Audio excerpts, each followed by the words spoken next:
Gipasabot sa Davao Light and Power Company nga buot nilang makig-partner sa Northern Davao Electric Cooperative o NORDECO ug galing mapasar na ang balaudnon nga palapdan ang ilang franchise area nga ginaserbisyuhan sa kooperatiba.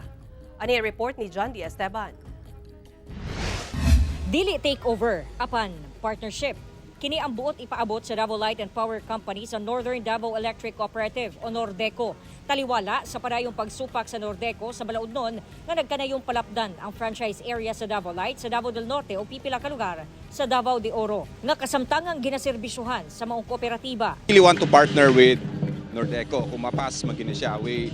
It's not dili amo ang tumong no nga automatically i-display sila or have that tension, dili inana. Provided in the bill is to look at their existing employees. We will prioritize the hiring within the organization. The power suppliers also, they will be given priority and preference.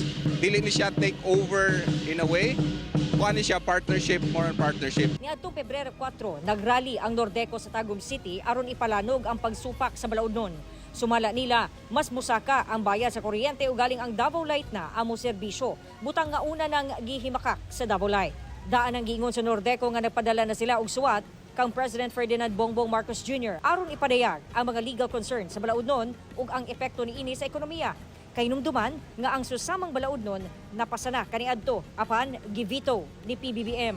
Giduso kini pagbalik tungod sa daghang reklamo sa mga konsumante batok sa sumala pa way tarong nga serbisyo. Ginato ang tumong, di ba? I mean, who would not want kanang maayo nga serbisyo, cheaper power, and then more reliable power for us to be able to help develop our cities, our communities. Kauban bebot kahes sa kamera, John D. Esteban, 1 Mindanao.